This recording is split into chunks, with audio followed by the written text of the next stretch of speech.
माहौल है। यूक्रेन को भी रूस के बदले का डर सता रहा है, इसलिए यूक्रेन ने फौरन इस हमले से पल्ला झाड़ लिया। यूक्रेन ने पुतिन के घर पर हुए हमले पर कहा कि रूस के आरोप झूठे और बेबुनियाद हैं। रूस इस तरह के झूठ पहले भी बोलता रहा है। इस हमले का मकसद क्रेमलिन को यूक्रेन पर हमले जारी रखने का बहाना देना है। ज़ेलेंस्की ने कहा कि रूस पहले ही कीव में सरकारी इमारतों को निशाना बनाता रहा है। यह बहुत जरूरी है कि अब दुनिया चुप न रहे। हम रूस को स्थायी शांति हासिल करने के काम को कमजोर नहीं करने दे सकते। यानी ज़ेलेंस्की ने उल्टा रूस पर डाल दिया कि लोग झूठे बोल रहे हैं। ज़ेलेंस्की ने पुतिन के घर हमले को रूस की साजिश बता दिया। उधर पुतिन के घर हुए हमले से ट्रंप भड़के हुए हैं। ट्रंप ने कहा कि पुतिन के घर पर हमले की जानकारी खुद पुतिन से उनको मिली है और इस बात से वो बहुत ज्यादा गुस्से में है। ये सब करने का ये सही समय नहीं है। यानी ट्रंप को भी आग लग गई कि क्या ये यार यूक्रेन, हम यहां युद्ध रुकवाने की बात कर रहे हैं, ये उधर पुतिन के घर पे हमले कर रहा है। अमेरिका के ही दम पर ज़ेलेंस्की इतने दिनों से रूस से जंग लड़ रहे हैं। सुनिए ट्रंप ने पुतिन के घर पर अटैक को लेकर क्या कह दिया है। President Putin told me about early in the morning. He said he was attacked. That's no good. It's no But good. Russian officials Don't said forget, the Tomahawks. I stopped the Tomahawks. I didn't want that. Because we're talking about, it's a delicate period of time. But This is not the right time. It's one thing to be offensive, because they're offensive. It's another thing to attack his house. It's not the right time to do any of that. Putin वो नेता नहीं है जो इस तरह के हमले भूल जाए, और यही वो बात है जिससे दुनिया परेशान है। एक बात तो तय है कि पुतिन इस हमले का बदला जरूर लेंगे, और वो किस तरह का होगा इसके बारे में अभी से चर्चाएं शुरू हो गई। एक्सपर्ट्स का कहना है कि पुतिन के घर हमले से न्यूक्लियर वॉर शुरू हो सकती है। यह हमला रूस के न्यूक्लियर कमांड सेंटर पर हमला था। पुतिन के घर में खास कम्युनिकेशन नोड्स होते हैं जिससे वो परमाणु हमले का आदेश दे सकते हैं। हमले के बाद रूस अब न्यूक्लियर अटैक कर सकता है। इस हमले से शांति वार्ता खटाई में पड़ सकती है, जिसके बाद दुनिया भर में लड़ाइयां शुरू हो सकती हैं। पुतिन के घर पर हमला चाहे यूक्रेन ने किया या किसी और ने किया, एक बात तो तय है कि अब पुतिन को रोकना बहुत मुश्किल होगा। पुतिन ने रूस के सबसे खतरनाक एयर डिफेंस सिस्टम को एक्टिवेट कर दिया है। अगर पुतिन परमाणु हमला करते हैं तो उस पर अमेरिका भी रिएक्ट करेगा। अमेरिका की एयरफोर्स के खिलाफ पुतिन ने सबसे latest S-500 air defence system activate कर दिया है। आप देखिए कि S-500 सबसे ताकतवर और बेहद खतरनाक एयर डिफेंस सिस्टम है। इसे 5th जनरेशन फाइटर जेट और हाइपरसोनिक मिसाइलों को रोकने के लिए बनाया गया है। S-500 अमेरिका के स्टील्थ जेट F-22, F-35 और बैलिस्टिक मिसाइलों को भी गिरा सकता है। S-500 अपने टारगेट को 600 किलोमीटर पहले एंगेज कर लेता है और 500 किलोमीटर पहले मार गिराता है। यानी पुतिन ने रूस का एयर डिफेंस एकदम अभेद्य बना दिया है, जिसके बाद पुतिन अब कोई बड़ा फैसला ले सकते हैं। लेकिन कहां तो रूस यूक्रेन युद्ध रोकने की बातें हो रही थी और कहां अब यह युद्ध और भड़कता दिख रहा है। इसी बीच नई आफत है कि यूक्रेन युद्ध तो रुक नहीं रहा, दूसरे युद्धों की आहट आ गई है। नए वॉर फ्रंट खुल रहे हैं। इसमें नया वॉर फ्रंट है चीन और ताइवान का। चीन और ताइवान के बीच पुरानी लड़ाई है। ताइवान खुद को अलग देश बताता है। चीन का कहना है कि अरे ताइवान तो उसका हिस्सा है।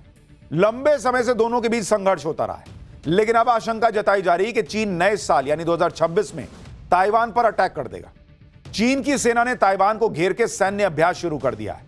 चीन की यह मिलिट्री एक्सरसाइज ड्रिल ताइवान को चारों तरफ से घेर के हो रही है। ताइवान चारों तरफ से समुद्र में घिरा हुआ है और उसी समुद्र में चीन की जो सेना है वो मिलिट्री एक्सरसाइज कर रही है।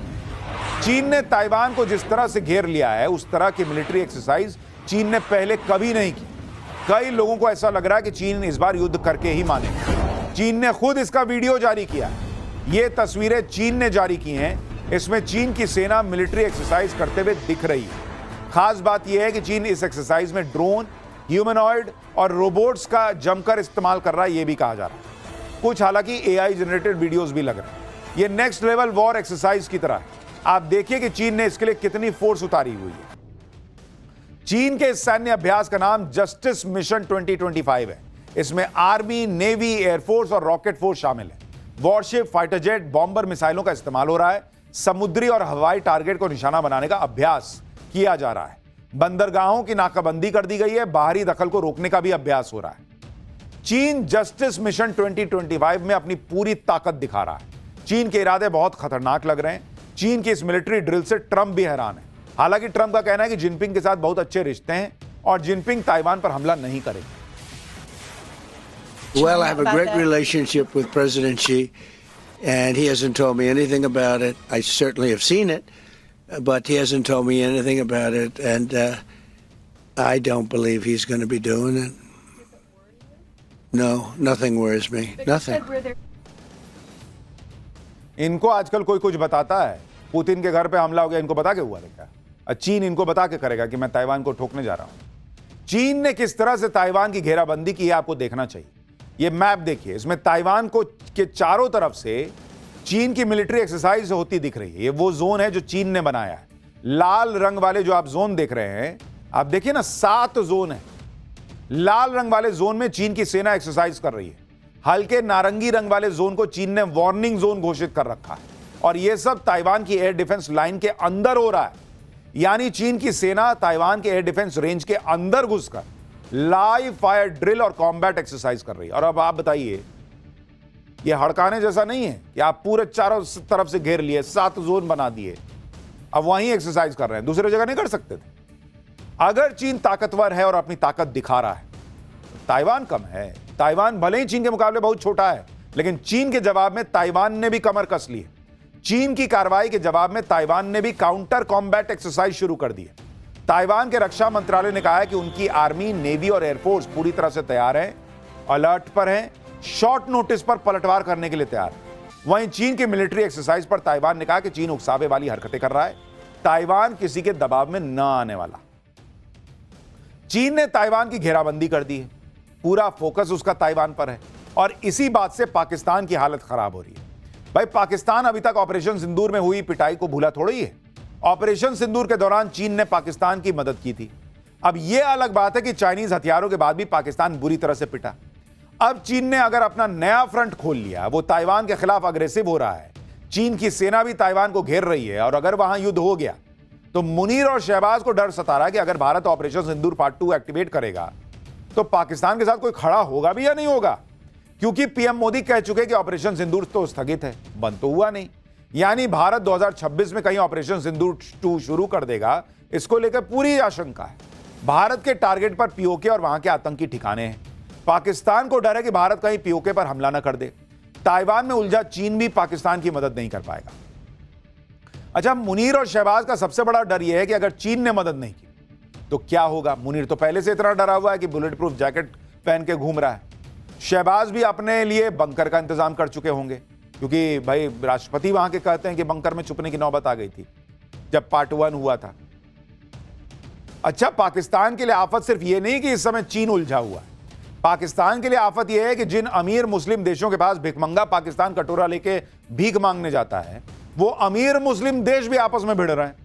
इस वक्त 2 मुस्लिम देश, सऊदी अरब और यूएई, आपस में भिड़ गए, और इनके बीच में पाकिस्तान पिस रहा है। पाकिस्तान की मुश्किल बताऊंगा, लेकिन पहले सऊदी अरब और यूएई के बीच लड़ाई क्यों है वो समझिए। 2026 में जो नए युद्ध भड़क सकते हैं, उसमें सऊदी अरब और यूएई की लड़ाई भी हो सकती है। सऊदी अरब ने यमन में यूएई के समर्थन वाले एक गुट के हथियारों की खेप पर हमला कर दिया। सऊदी अरब ने जो हमला किया, ये उसकी सैटेलाइट तस्वीरें हैं। इसमें एक बंदरगाह है, इसमें एक बंदरगाह पर शिप से कुछ गाड़ियां उतर रही हैं। सऊदी अरब का आरोप है कि इस शिप में हथियारों की खेप आई थी, जिसे उसने बम से उड़ा दिया। सऊदी अरब ने यह हमला यमन के मुकल्ला में किया, जो एक पोर्ट सिटी है। हमले के बाद वहां तबाही के निशान साफ देखे जा सकते हैं। सऊदी अरब और यूएई के बीच टकराव की वजह यमन है। यमन के हूती विद्रोहियों के खिलाफ सऊदी अरब लगातार कार्रवाई कर रहा है। यमन में हूती विद्रोहियों का एक गुट सर्दर्न ट्रांजिशनल काउंसिल यानी एसटीसी, जिसे यूएई का समर्थन है। सऊदी अरब का कहना है कि एसटीसी के लिए यूएई ने हथियार भेजे थे, जो सऊदी अरब के लिए खतरा है। इस वजह से सऊदी अरब ने हथियारों की खेप पर हमला कर दिया। इसी के साथ सऊदी अरब ने यूएई को 24 घंटे के अंदर यमन से अपने सैनिकों को हटाने की चेतावनी भी दे दी। वहीं यूएई ने कहा कि जिस खेप पर हमला किया गया उसमें तो उसका हथियार ही नहीं था। इसके बाद दोनों के बीच तनाव बढ़ गया है कि काहे फोड़ दिए जब मेरा हथियार नहीं था। वो कह रहा तुम अपना सैनिक हटाओ। सऊदी अरब और यूएई के बीच जंग जैसे हालात पर पाकिस्तान फंस गया, क्योंकि दोनों ही मुस्लिम देश हैं। पाकिस्तान इन दोनों से भीख मांगता है। अब मुनीर एंड गैंग के सामने दिक्कत यह है कि वो समर्थन किसका करेगा। सऊदी अरब का करेगा तो यूएई बुरा मान जाएगा, यूएई का करेगा तो सऊदी अरब नाराज हो जाएगा। यानी आप देखिए कि एक तरफ पुतिन भयंकर गुस्से में है, चीन ताइवान के बीच कभी भी कुछ भी हो सकता है, 2 मुस्लिम देश आपस में भिड़ रहे हैं, यानी नए साल में धमाकों की पूरी रेसिपी तैयार हो चुकी है। इधर एक और मुस्लिम देश ईरान में भयंकर प्रोटेस्ट चल रहे हैं। पाकिस्तान के पड़ोस में ईरान की इस्लामिक सरकार के खिलाफ लाखों लोग सड़क पर उतर आए हैं। ईरान में सालों बाद इस तरह की भीड़ सरकार के खिलाफ सड़क पर उतरी है। ईरान में खamenei को सत्ता से हटाने की मांग हो रही है। ईरान का जेन ज़ी भी इस प्रोटेस्ट में बढ़ चढ़कर हिस्सा ले रहा है। इन सब का कहना है कि खamenei की नीतियों की वजह से ईरान की इकोनॉमी डूब रही है। ईरान में महंगाई दर 42% से ज्यादा है। खाने पीने की रोजमर्रा की चीजें महंगी हो रही हैं।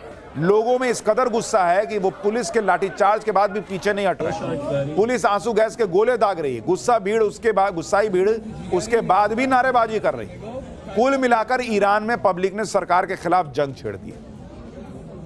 तो भैया दुनिया में 2026 में बहुत उठापटक होगी ऐसा लग रहा है। लेकिन भैया उठापटक तो सोने और चांदी के दाम में भी हो रही है। अगला चैप्टर देखिए, ऐसा क्या हुआ कि सोना चांदी दोनों के रेट गजब गिरने लगे। 2026 में और कीमत गिरेगी क्या? गोल्ड, चांदी या शेयर मार्केट 2026 में कौन करोड़पति बनाएगा?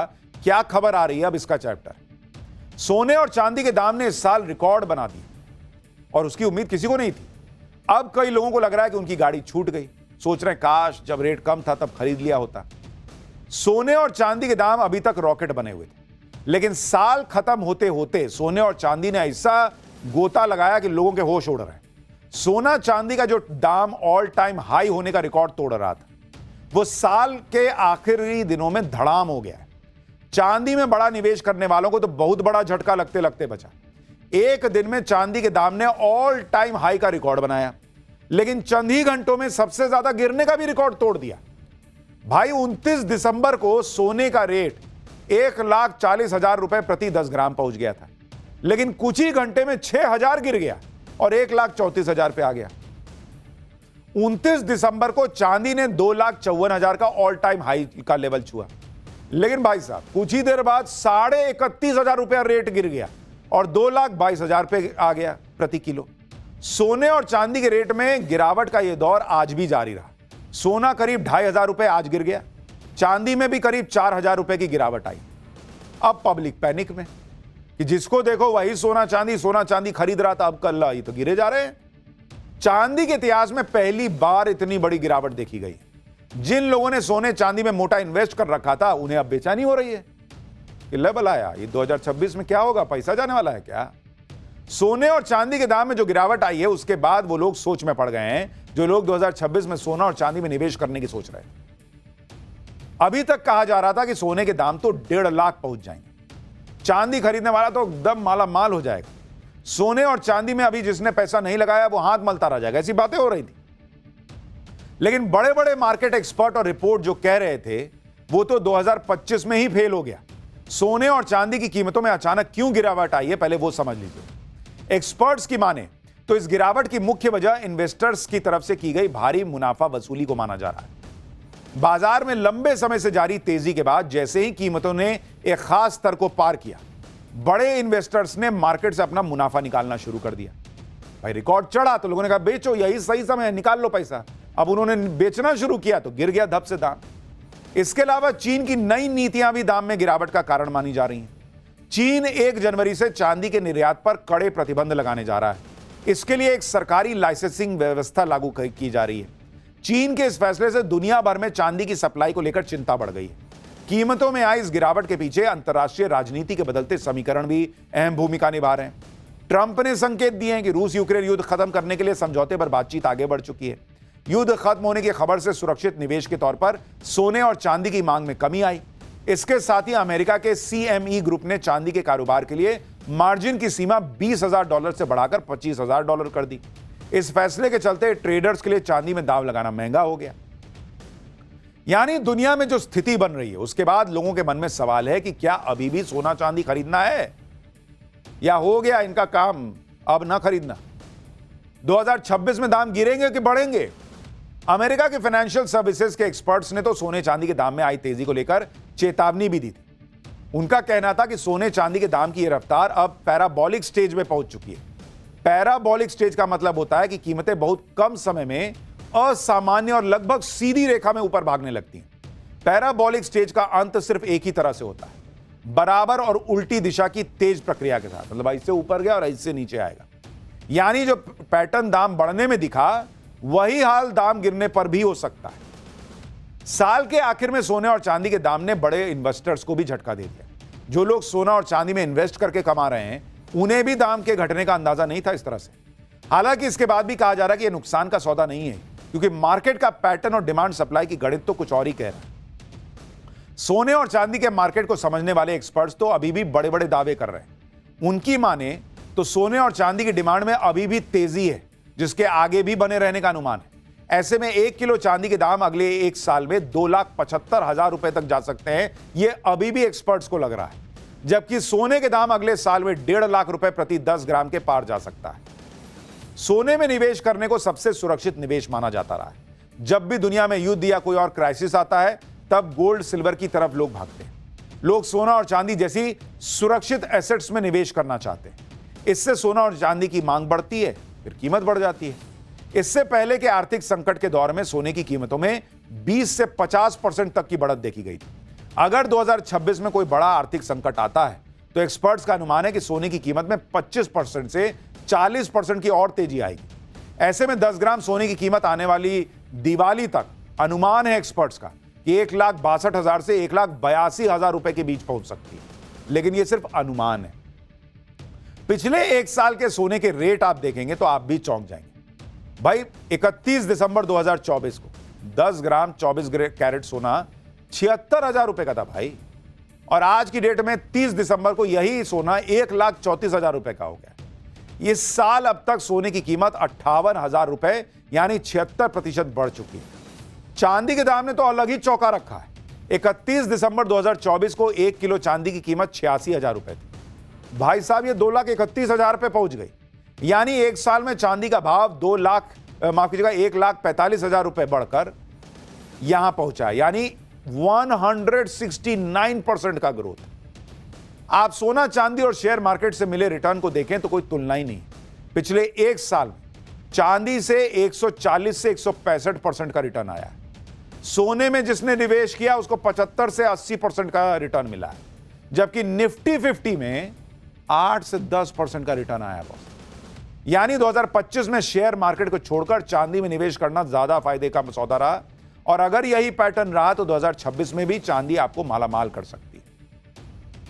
सोने और चांदी के दामों में पिछले 1 साल में जो बढ़ोतरी हुई है वो एकदम से हो गई। सोने के दाम पिछले 1 साल में क्यों रॉकेट बन गए वो भी आपको बताता हूं।